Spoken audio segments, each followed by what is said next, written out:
Normalmente, a gente vai ouvir pessoas afirmando que Deus não faria isso, ou Deus não faria aquilo. E quando a gente pergunta, por que imaginam que não faria isso ou aquilo? As pessoas dizem, não, isso é da minha mente, eu não acho que Deus tenha essa condição. Especialmente quando a gente fala sobre céu e inferno. Tem muita gente que diz assim, olha pastor, eu tenho muita dificuldade de crer que Deus, sendo Pai, vai mandar um filho dele para o inferno por toda a eternidade. Você já ouviu pessoas falarem assim? Né? Como é que Deus, sendo amor, sendo misericórdia, pode mandar um filho dele para o inferno por toda a eternidade? Mas quando a gente lê a palavra de Deus nos revela quem é Deus. E vai nos ajudar a entender tanto a natureza de Deus, amorosa, carinhosa, cheia de graça, cheia de misericórdia, como também a natureza santa e justa de Deus. E a história do dilúvio é uma revelação de que Deus tem toda a autoridade e tem mais, tem a necessidade de julgar toda a terra. Durante muitos anos havia uma discussão: será que o dilúvio é um mito da história humana? Porque a gente vai encontrar relatos do dilúvio em todas as culturas. Você vai encontrar, por exemplo, um ideograma no chinês que é a respeito da inundação ou das muitas chuvas, e que é uma arca, remetendo-se a Noé. Você vai encontrar nos escritos babilônicos, você vai encontrar em toda a cultura algum escrito a respeito do dilúvio. E perguntavam então, será que o dilúvio de fato aconteceu, ou não foi uma mitologia da humanidade? Até que a ciência do século XX, da metade para diante do século XX, especialmente as descobertas feitas através das fotografias de satélites e as descobertas feitas de fósseis de peixes em montanhas mais altas da Terra, mostraram evidências concretas de que houve um dilúvio nessa terra. E aí a gente pode dizer, bom, se houve um dilúvio, e se a Bíblia nos fala a respeito dele, a gente vai poder entender na história do dilúvio uma revelação de que Deus tem autoridade para julgar. E nesse texto nós encontramos as decisões de Deus que têm implicações na história da salvação. E o tema do meu sermão é: Deus decidiu. E queridos, quando Deus decide, acabou. Quem pode lutar com Deus? Eu posso tentar argumentar, mas quem pode lutar com Deus? Então nessa noite eu queria olhar para esse texto olhando na perspectiva de Deus. O que Deus decidiu? E o que eu posso aprender sobre as decisões de Deus para o meu tempo e para a minha época? A palavra de Deus nos versículos de 11 a 13, depois o verso 17, nos dizem uma das decisões de Deus. Deus decidiu julgar toda a terra. A Bíblia diz assim: ora, a terra estava corrompida aos olhos de Deus e cheia de violência. E ao ver como a terra se corrompera, pois toda a humanidade havia corrompido a sua conduta, Deus disse a Noé: darei fim a todos os seres humanos, porque a terra encheu-se de violência por causa deles, e eu os destruirei com a terra. E verso 17: eis que vou trazer águas sobre a terra, o dilúvio, para destruir debaixo do céu toda criatura que tem fôlego de vida, e tudo o que há na terra perecerá. A primeira decisão de Deus revelada nesse texto foi a de julgar, condenando toda a sociedade humana à morte pelo dilúvio, por causa da sua corrupção de valores e da violência que estava imperando naquela terra. Há um princípio na Bíblia que muita gente não quer aceitar. Há um limite para a paciência de Deus. A Bíblia fala claramente que há um limite para a paciência de Deus. E que Deus coloca um limite. E quando a gente ultrapassa aquele limite de maldade, de violência, de quebra dos valores, de destruição das próprias estruturas que fazem a vida ter alguma coisa de bela e bonita, Deus tem que intervir e tem que mexer nessa sociedade. A Bíblia fala disso desde o livro de Gênesis. Gênesis capítulo 15, versículos 13 a 16, há uma profecia que Deus dá para Abraão a respeito do povo de Israel. E ele promete que o povo de Israel um dia receberia como herança toda aquela terra dos cananeus. E Canaã seria a terra prometida. Mas ele disse que ia demorar 400 anos. E ele disse por que ia demorar 400 anos. Olha só o que a Bíblia diz. E então disse o Senhor a Abraão: sabe com certeza que a tua descendência será peregrina em terra alheia, e será reduzida à escravidão, e será afligida por 400 anos. Sabe também que eu julgarei a nação a qual ela tem de servir, e depois sairá com muitos bens. Tu, porém, irás em paz para teus pais, em boa velhice serás sepultado. E na 4ª geração, porém, voltarão para cá, porque a medida da iniquidade dos amorreus não está ainda cheia. O que a Bíblia está dizendo é que Deus tinha colocado um limite para o pecado daquele povo. E quando aquele limite de degradação, de pecado dentro daquela sociedade tivesse chegado, Deus interviria com um juízo local. Naquele momento do dilúvio, Deus estava intervindo com um juízo sobre toda a terra. Mas Deus continua intervindo com juízos locais na minha vida e na sua vida. Deus continua intervindo com juízos dentro de culturas e nações. Se a gente olhar para a história da humanidade, a gente vai perceber determinados momentos na história em que grandes impérios se desmoronam. E se você olhar na história, pode ter certeza que esses grandes impérios começaram a se desmoronar porque perderam os valores básicos da vida: família, amor, relacionamentos. Começou a crescer a violência, perderam a humanidade no sentido mais simples da palavra. E foi exatamente isso que aconteceu com a terra nos dias do dilúvio. E então Deus decidiu que era tempo de julgar, e o seu julgamento foi pela condenação de todo homem, bem como de toda a criação que havia se corrompido junto com a humanidade. E o tempo da misericórdia de Deus havia se encerrado. Às vezes a gente não gosta de ouvir esse aspecto a respeito de Deus. Deus coloca limites na nossa vida. Deus coloca limites para a sua paciência quando Ele lida com as questões do nosso dia a dia.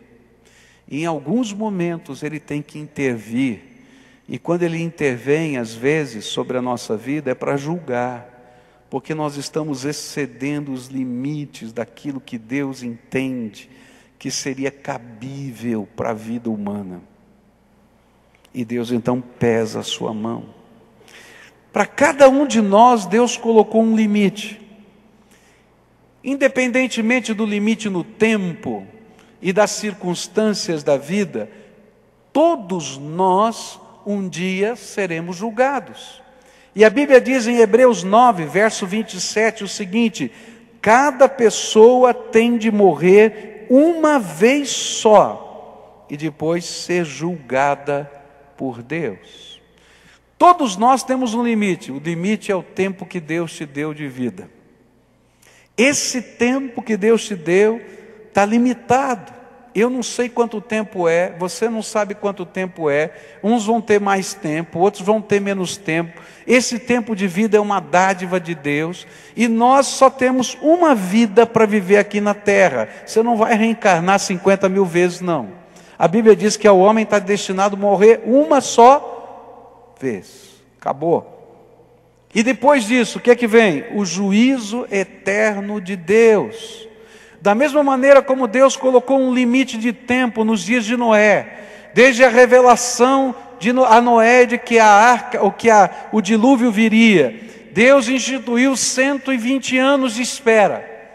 E disse: esse é o tempo que eu vou aguardar com misericórdia a conversão desse povo. Deus colocou um limite para a cidade de Nínive, quando Jonas foi pregar, e ele pregou essa mensagem, 40 dias, e essa cidade será subvertida. Mas dentro do tempo dos 40 dias, a cidade se converteu, se arrependeu dos seus pecados, houve transformação, e Deus retirou o juízo pela sua misericórdia. Mas Deus havia limitado um tempo. E o que a Bíblia está dizendo é que Deus decidiu julgar lá no passado, e Ele continua decidindo julgar nos dias de hoje. A Bíblia nos diz que o tempo, não apenas do homem, mas de toda a terra também está contado. A Bíblia diz em Mateus 24, palavras do Senhor Jesus, verso 14: e este evangelho do reino será pregado em todo o mundo como testemunho a todas as nações, e então virá o quê? O que é que está escrito lá? E então virá o fim. O tempo para a terra também está contado. Eu não sei quando vai ser. Perguntaram para Jesus: quando vai ser esse dia do fim de todas as coisas? Vai demorar? Vai ser rápido? Vai ser desse jeito? Vai ser daquele jeito? Ele disse: olha, ninguém sabe, só o Pai, porque Ele colocou no seu decreto.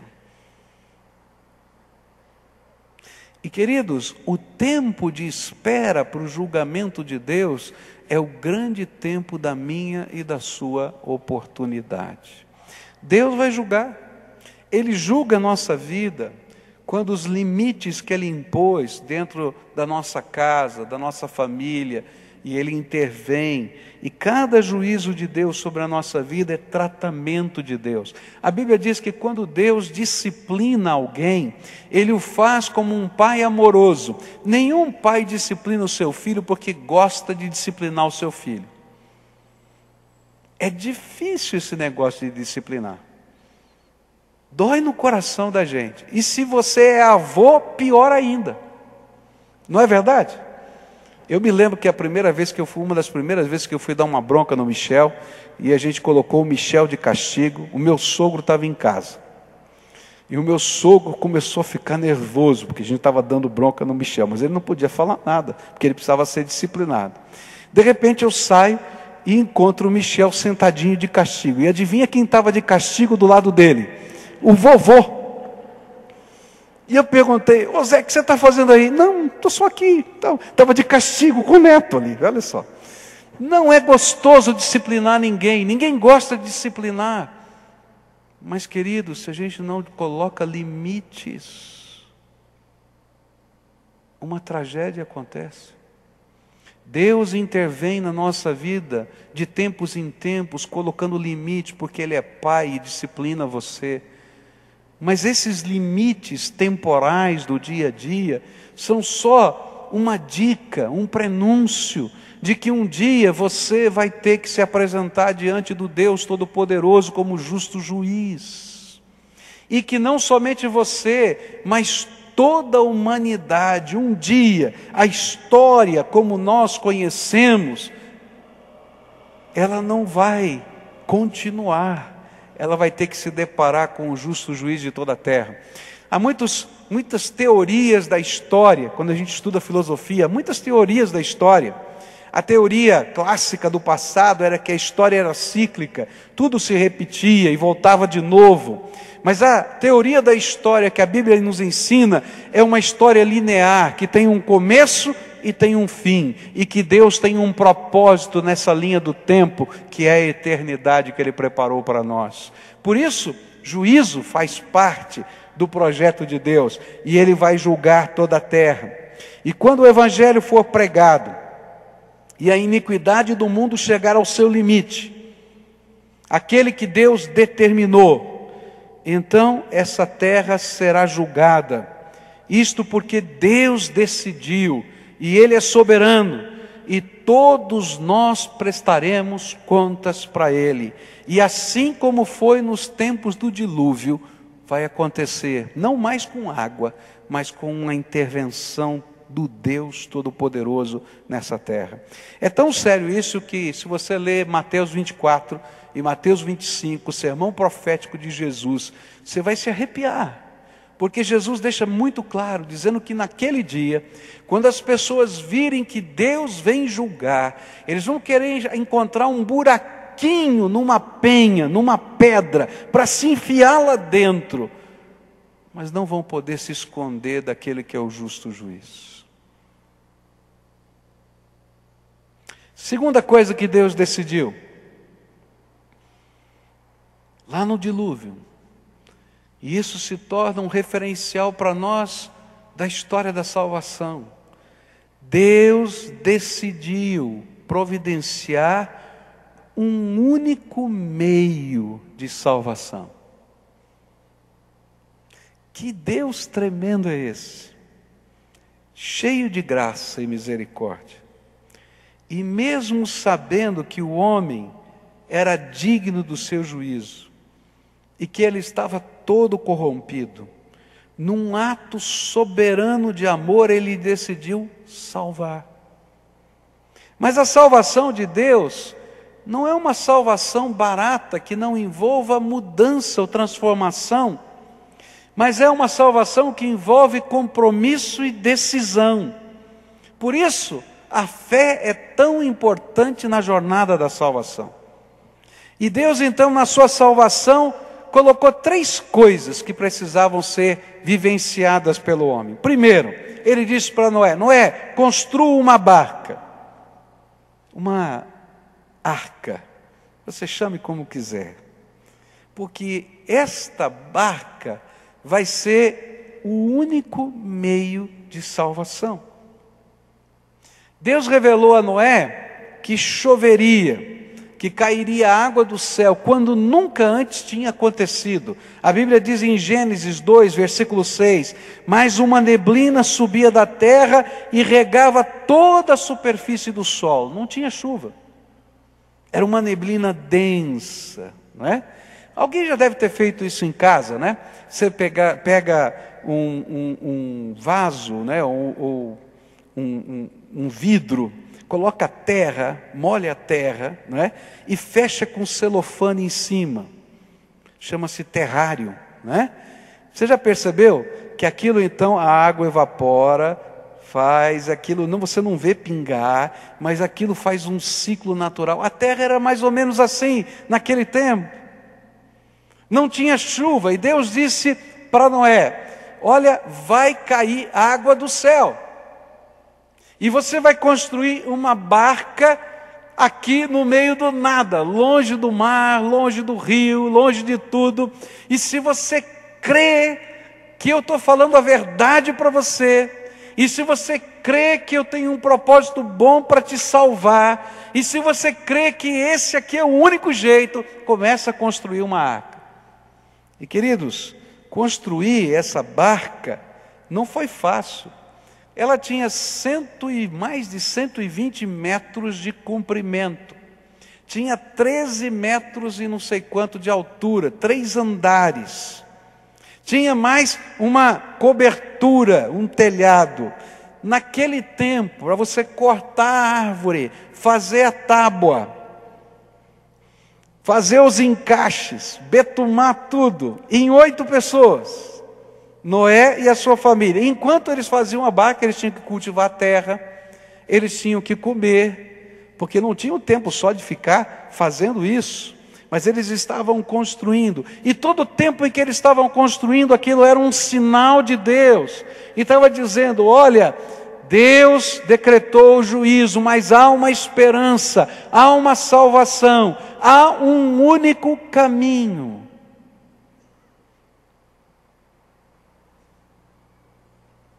Quando eu olho para o dilúvio, eu vou descobrir uma coisa tremenda, é que salvação sempre vai exigir de nós abandonar a sabedoria humana, que a Bíblia diz que é loucura para Deus, e acolher a sabedoria divina, que é loucura para os homens. Você já imaginou se Deus falasse hoje para você: vai lá e constrói uma barca no meio do nada? Fala a verdade, eu fiquei pensando em mim. É loucura, não é? Fala a verdade. Depois, se você tivesse que dizer assim: não, Deus ainda vai salvar um casal de cada animal aqui da terra, e vai salvar 7 casais dos limpos, e aí alguém vai dizer: mas como é que você vai mandar os casais entrarem na arca? Você vai ficar louco, onde é que você vai conseguir?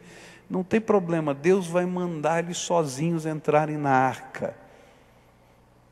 E quando chegou a hora, começou a aparecer os casaizinhos de animais subindo na arca. É coisa de doido, louco. Já pensou você aplicar todos os recursos da tua vida para construir um barco desse?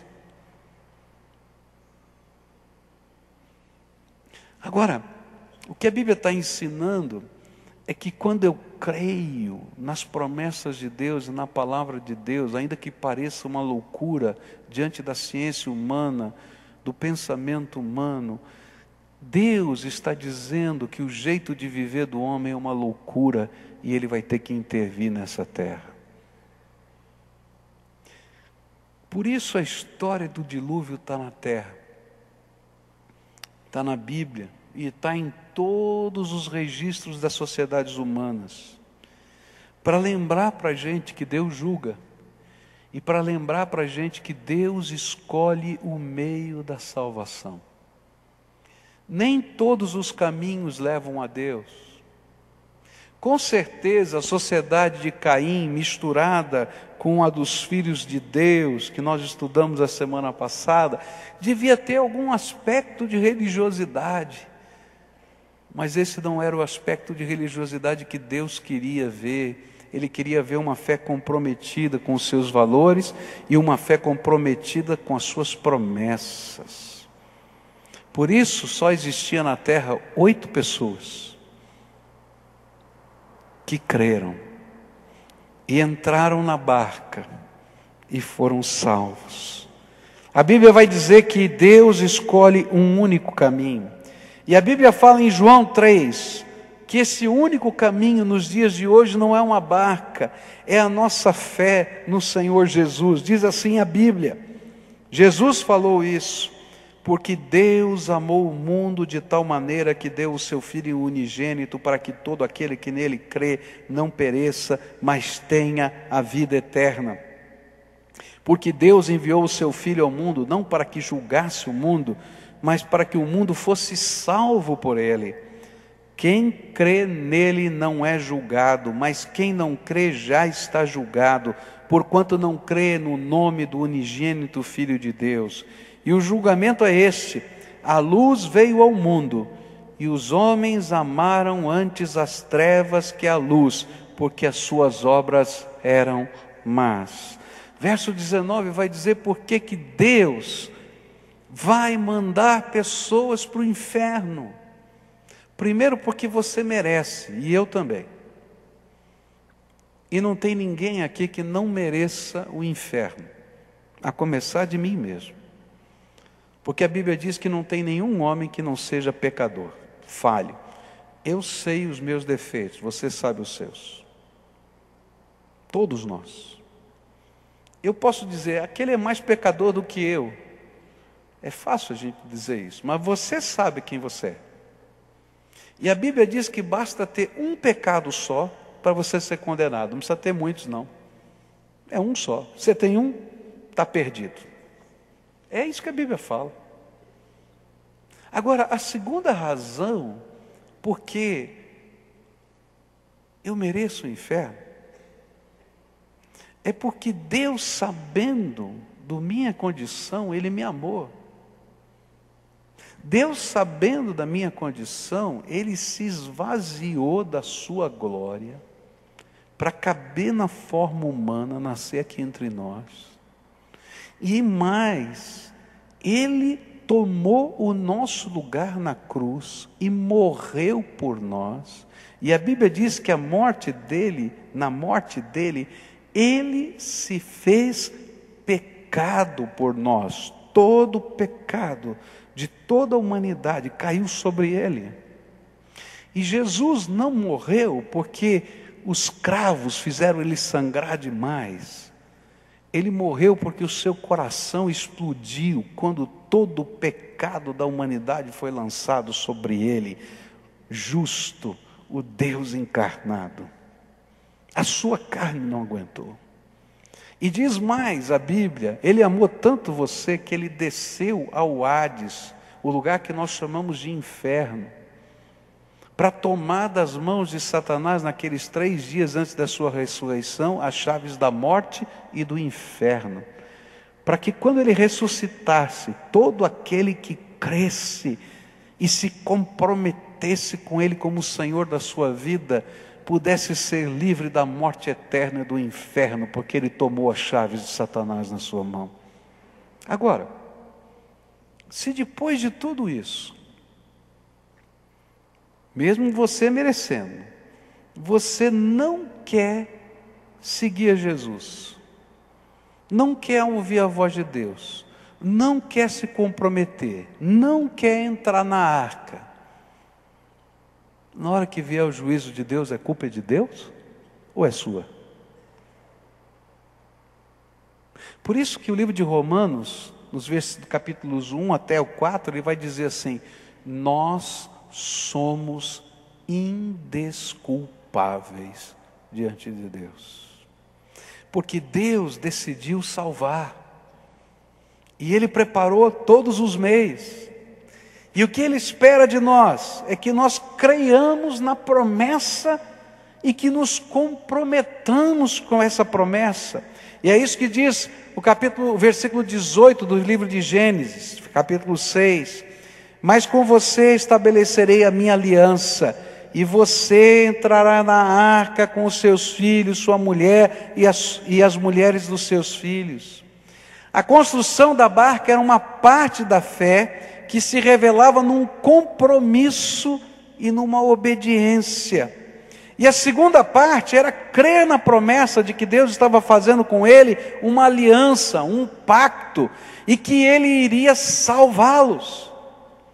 E que esse pacto, esta promessa, seria cumprida, e que era uma bênção que Noé esperaria pela fé.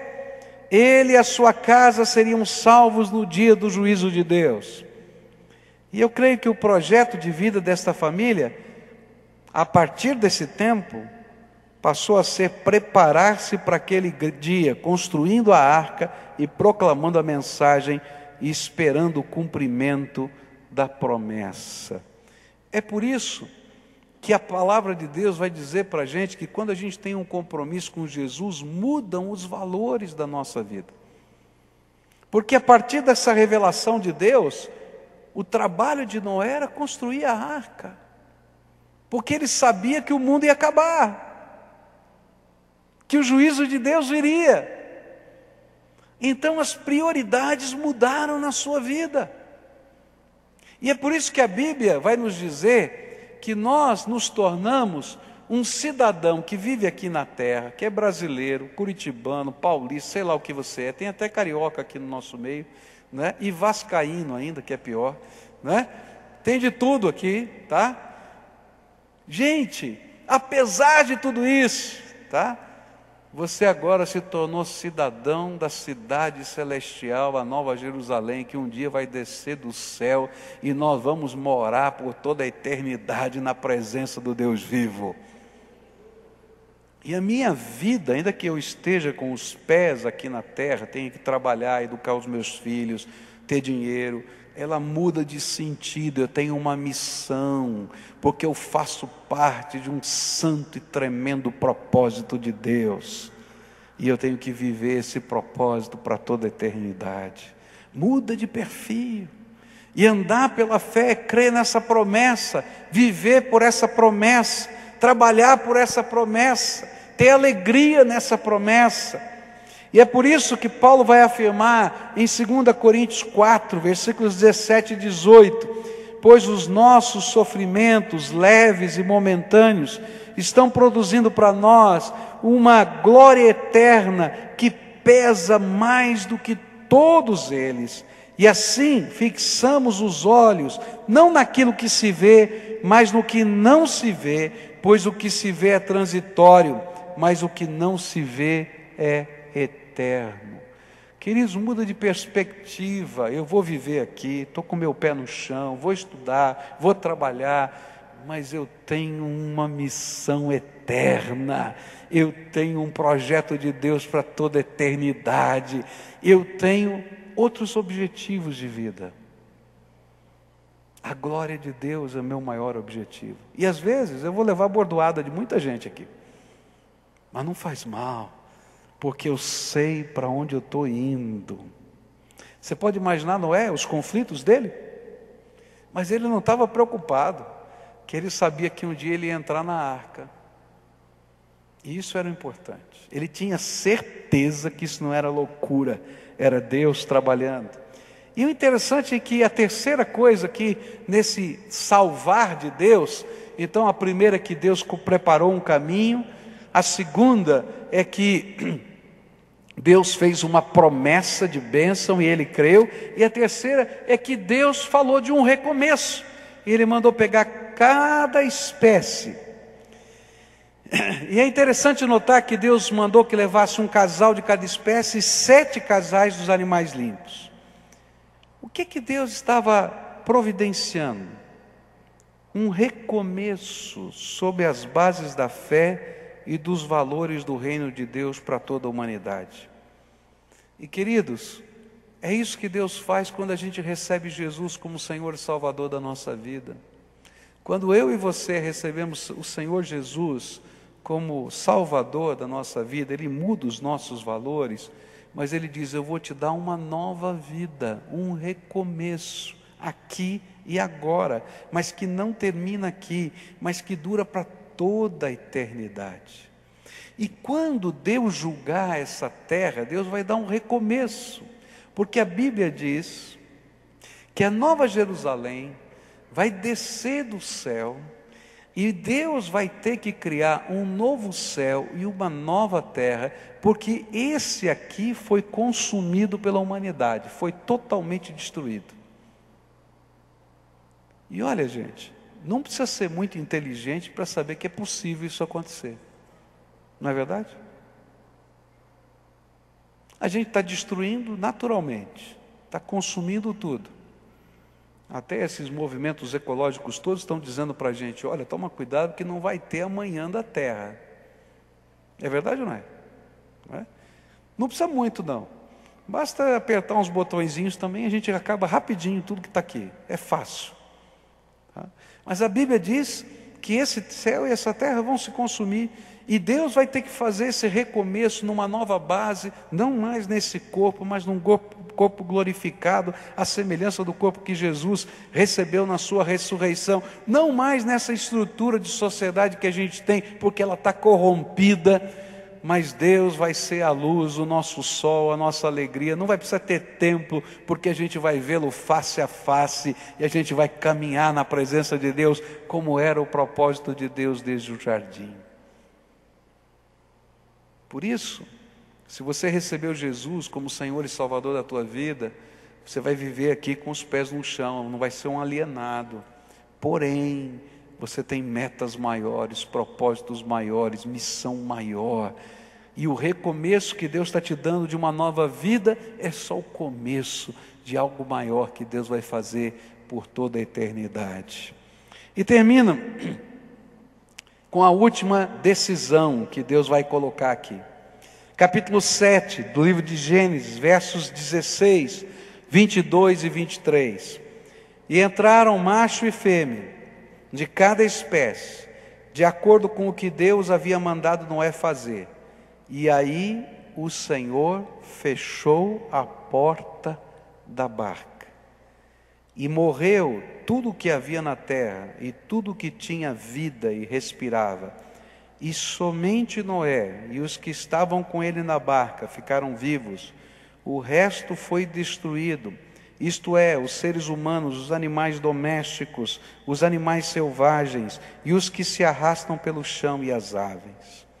A última decisão revelada nesse texto foi a de Deus fechar a porta antes da chuva cair e das fontes do mar e das águas serem abertas. Sabe o que a Bíblia está dizendo?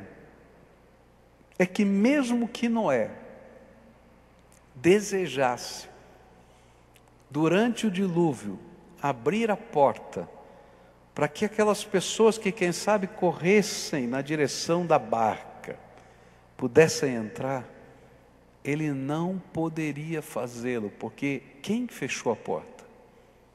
Deus. E queridos, a porta que Deus fecha, ninguém abre, mas a porta que Deus abre, ninguém fecha, e Ele fechou. E sabe o que a Bíblia está dizendo? É que vai chegar um momento na vida da humanidade, e vai chegar um momento na minha vida e na sua vida, que o tempo da oportunidade vai passar. Quantos de nós já não perdemos uma oportunidade na vida? Eu acho que todos nós já perdemos alguma boa oportunidade na vida, não é verdade? A oportunidade bate na nossa porta uma vez só, não é assim? Aquela mesma oportunidade não volta de novo. E a gente não consegue resgatar. Passou. Foi embora. E o que a Bíblia está dizendo é que Deus decidiu que o tempo da oportunidade um dia vai terminar. Para toda a humanidade. Mas individualmente para mim e para você também o tempo da oportunidade um dia vai parar de acontecer. E queridos, a gente tem que aproveitar o tempo da oportunidade de Deus. Porque quando Deus fecha uma porta, ninguém pode abri-la. E hoje, a porta da oportunidade de Deus está aberta. Mas um dia Deus vai fechá-la. E quando chegar esse dia, não tem jeito de abri-la. Por isso que é em vida, quando a porta ainda está aberta, que nós precisamos decidir onde nós queremos passar a nossa eternidade. Queridos, depois que você morrer, não adianta fazer missa de 7º dia, de 30 dias, de 40 dias, fazer oferta pela intenção da tua alma. Rapaz, você decide para onde você vai. Está entendendo? Quem decide a tua vida não sou eu, nem seu pai, nem sua mãe, nem seu tio, nem seu avô, é você que decide. E é no tempo de vida que Deus está nos dando oportunidade de entrar dentro da barca, porque depois que chover não tem jeito. Quando o juízo de Deus está marcado para a nossa vida, vier, acabou. Quando vier o último suspiro da tua vida, que pode demorar ou não demorar, eu não sei porque você não sabe também o quanto tempo de vida você tem.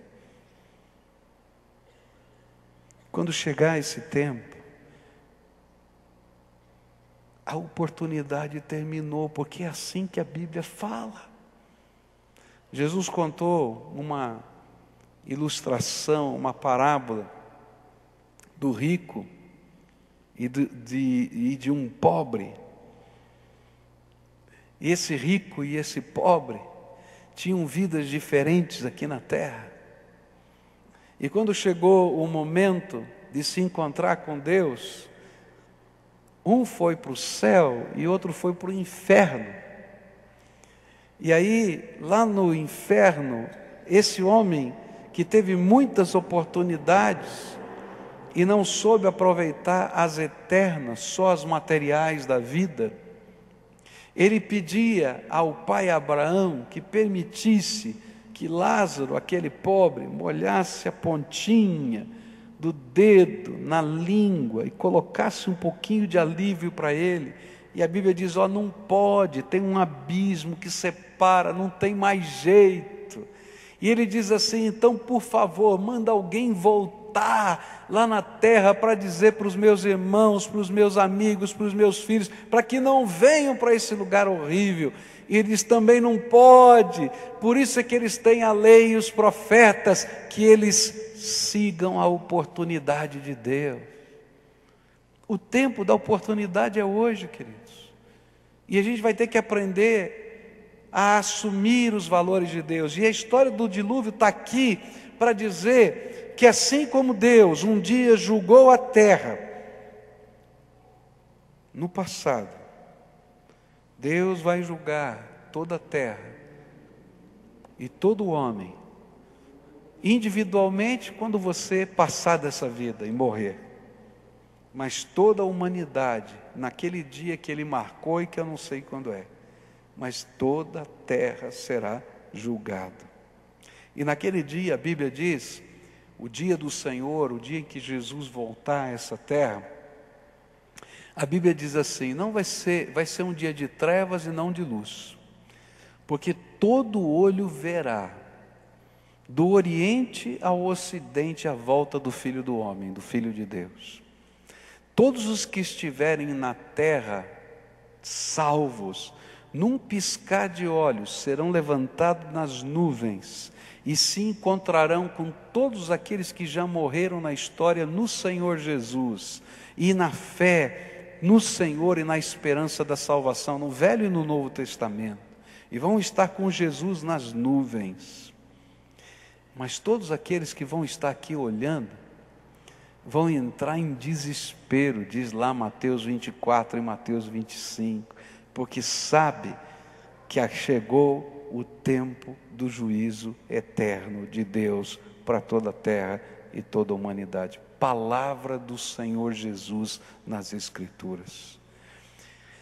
Nessa noite eu queria convidar você a, ouvindo a palavra de Deus e olhando para o exemplo da história, entender o que Deus espera de você.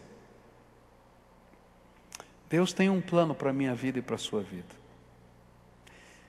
É verdade, Deus me ama e ama você. É verdade, Ele tem um propósito abençoador para a minha vida. Mas, queridos, assim como quando a gente tem um filho adulto, e a gente quer abençoar esse filho, e ele não quer ser abençoado, com um conselho, com uma orientação, às vezes até com um ensino sobre como trabalhar e como viver nessa vida, e às vezes ele está com a cabeça dura. Você já viu gente assim? E a gente tenta e não consegue, e às vezes ele está se machucando para tudo quanto é lado, e a gente não pode ir além daquilo. Queridos, assim, às vezes nós estamos vivendo nessa vida como um filho rebelde, que está perdendo as grandes oportunidades de Deus sobre a sua vida. Eu sei que está tarde, daqui a pouco a gente vai celebrar a ceia do Senhor, mas eu não posso sair daqui nessa noite sem convidar você a alguma coisa muito séria, que é render-se a Jesus. Não é só crer em Jesus. A Bíblia diz que crê em Jesus, até o diabo crê e treme, e não vai para o céu, vai para o inferno, pode ter certeza. Porque ele nunca se rendeu ao Senhor da glória. Deus está te dando muitas oportunidades. Talvez Ele esteja intervindo na tua vida, chacoalhando alguns aspectos da tua vida, dizendo assim: filho, eu estou mexendo na tua história, porque ainda é tempo, e eu quero mexer para dizer para você que eu quero colocar novos valores, nova visão, nova maneira de viver. Talvez a tua casa esteja quebrada, tua família esteja esfacelada, você está perdido em vários aspectos, e aquilo que você achava que era segurança para você, está quebrado. Porque Deus está dizendo para você: filho, não é por aí. Deixa eu ser o teu Deus. E ainda que pareça ser uma loucura aos olhos de todos os seus amigos, como era uma loucura a todos os olhos dos amigos de Noé e da família de Noé, hoje o Senhor está te pedindo para você deixar Jesus ser o Senhor da tua vida. Você confessar a Ele aquilo que você é, pecador. Você crê que só Jesus pode te salvar eternamente. E só Ele pode te dar um recomeço nessa vida. E você, pela fé, vai abraçar o andar com Jesus um dia de cada vez, segundo a vontade dEle. Ele vai te ensinar, como Ele ensinou Noé, passo a passo, dia a dia, até aquele momento quando a arca fechou. E depois desse momento, quando a arca se abriu, quando a água baixou na terra. Se você é essa pessoa a quem o Espírito Santo está falando, hoje é um ato de rendição, de entrega, de confissão. Eu vou convidar você para vir aqui à frente. Você vai ter que pedir licença, sair no meio das pessoas, descer da galeria. E eu sempre digo isso. Por que eu faço isso? Não é porque tem poder aqui especial, não é porque... Não, é para você saber se Jesus de fato é Senhor da tua vida. Porque a primeira grande tentação sua vai ser dizer assim: eu vou fazer do meu jeito. E querido, você está fazendo do teu jeito a vida inteira. Chega de fazer do teu jeito, você vai fazer do jeito de Jesus. Sai aí do teu lugar agora, em nome de Jesus. Aqueles a quem o Senhor está falando, vem para cá. Hoje é dia de entrega. Sai lá da galeria agora, eu quero orar por você. Quero entregar a tua vida na mão de Deus. Quero pedir que Ele intervenha sobre você. Quero pedir que a misericórdia do Senhor venha, se renove. Que um novo começo de Deus aconteça na tua vida. Um novo começo de Deus. Se está precisando desse novo começo, vem para cá em nome de Jesus. Se o Espírito de Deus está falando com você hoje, vem para cá. Porque às vezes Deus tem que chacoalhar a nossa vida, para a gente entender que a gente é só pó, mais nada. Então vem para cá, se o Espírito de Deus está falando com você, filho, filha, marido, mulher, cutuque um ao outro, de sabe, nós precisamos disso na nossa casa, dos valores do reino de Deus, desse recomeço da graça, do jeito de Deus. Vem para cá em nome de Jesus, quero orar por você. Se o Espírito de Deus está falando com você, vem para cá, quero orar por você. Venha, em nome de Jesus, isso, venha, família toda, venha, em nome de Jesus. Esse é tempo de Deus na minha vida e na tua vida. Só Deus sabe o que é que vai acontecer aí, o que precisa acontecer aí, mas é a tua vida, a tua história. Quantas vezes Deus já te deu uma oportunidade? Quantas vezes você deixou a oportunidade de Deus passar? A Bíblia diz: se hoje ouvires a sua voz, não endureçais o vosso coração. Deixa o Espírito de Deus fazer a obra dele na tua vida. Se você tem uma batalha na tua vida que você não sabe como vencer, eu sei, Jesus é aquele que livra e liberta a nossa vida. Então se você é essa pessoa, vem para cá, eu quero orar com você. Vem já, em nome de Jesus, pode vir. E eu vou orar logo em seguida. Não vou insistir não, eu acho que você é grande o suficiente para decidir a tua vida. E você que tem que tomar as suas decisões, mais ninguém. Mas uma coisa eu digo: se alguém que está sendo oprimido por Satanás e amarrado por ele, na autoridade do nome de Jesus, eu repreendo Satanás. E quero dizer que você é livre para tomar a decisão que você quiser no poder do Espírito. Então vem para cá. Se você está sentindo essa batalha na tua alma, é hoje o dia que o Senhor quer te livrar. Vem cá, em nome de Jesus. E nós vamos orar a Deus agora. Quero orar por você. A primeira oração é sua, querido. Eu não posso orar por você. Em seguida eu vou orar por você. Entrega. Diz: Jesus, eu estou abrindo a porta do meu coração e estou me rendendo ao Senhor. Eu não sei o que significa essa palavra rendição na tua vida, mas você sabe. Então diz: Jesus, olha, tem isso, tem aquilo outro, eu estou me rendendo ao Senhor agora. E quero invocar o Senhor para entrar no meu coração. Porque eu quero aprender a viver segundo os valores do Senhor. E eu quero começar de novo.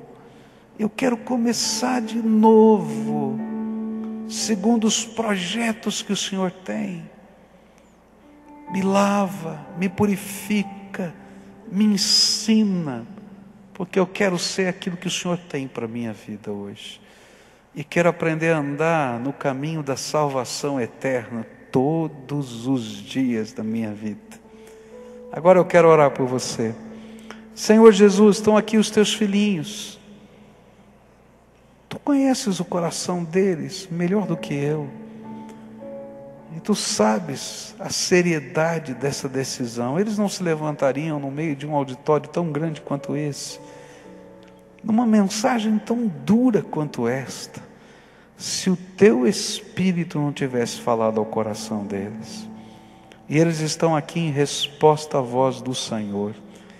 Então, Senhor, faz aquilo que homem nenhum pode fazer. Eles não podem, nem eu. Abre as janelas agora dos céus e derrama do teu Espírito Santo sobre eles.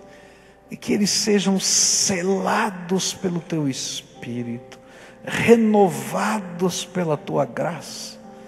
Que toda a algema que Satanás tem colocado sobre cada um deles, que toda forma de perturbação, que toda forma de cadeia, de opressão, que toda forma de obstáculo, seja agora repreendido em nome de Jesus, e que venha sobre essas vidas liberdade. Em nome de Jesus, eu quero dizer que você é livre. Em nome do Senhor Jesus, eu quero dizer que o sangue de Jesus te purifica de todo o pecado. Em nome de Jesus, eu quero dizer que você foi selado com o Espírito Santo da promessa. Em nome de Jesus, eu quero dizer que o teu Espírito está ouvindo a voz do Espírito de Deus, que testifica para você que você é filho amado dEle, e que Ele tem um propósito para a tua vida. Então agora, Senhor, derrama a tua graça. E quando eles se levantarem daqui, caminha com eles, que eles não voltem sozinhos, porque eles vão voltar para as mesmas batalhas, para as mesmas lutas, para as mesmas dificuldades, mas que o Senhor os guie, e que os valores da tua palavra e do teu reino se manifestem na vida deles. Escuta, Deus, o nosso clamor, pois essa é a nossa oração de fé, em nome de Jesus. Amém e amém. Fica de pé, querido, fica de pé. Querido, você é amado de Deus, você é amada de Deus, viu? Precioso, preciosa, preciosa do Senhor Jesus, tá? Você vai voltar para casa, vai encontrar batalhas na sua casa, não é? Agora lembra, você não vai voltar sozinho, volta com Jesus. Todo dia, entra no teu quarto, fecha a porta do teu quarto e fala com Jesus. Deixa Ele te ensinar a viver. Pega a tua Bíblia, abra a tua Bíblia, tá? E começa a ler, não precisa ler grande coisa, senão, assim, capítulos demais, você não vai conseguir, mas pelo menos um capítulo por dia, assim, Senhor, eu quero te conhecer. Começa lá no Evangelho de Marcos, sempre digo isso, que é o menor, tá? Para você ter uma visão panorâmica de quem é Jesus, o que Ele quer ensinar para a tua vida. E deixa Ele construir os valores dEle no teu coração. Tua vida vai mudar de perspectiva. Não é porque tem uma igreja fazendo a tua cabeça, é porque lá no teu quarto, quando você estiver falando com Deus, o Deus Todo-Poderoso vai começar a falar com você. E quando Ele fala com a gente, não dá para ser igual. A gente muda de dentro para fora. Entra no teu quarto e fala com Deus Todo-Poderoso. Ele quer te ensinar. Vai mexer em algumas áreas difíceis da tua vida. Vai lá, conserta isso, mexe naquilo. Mas você vai ouvir o Deus vivo falando com você. E olha, não vai ter intermediário não. Ele vai falar direto com você. E essa é a coisa abençoadora. Porque Ele escolheu você para abençoar. E você vai ser abençoado, abençoada de Deus. Tá bom? Vão na paz do Senhor Jesus.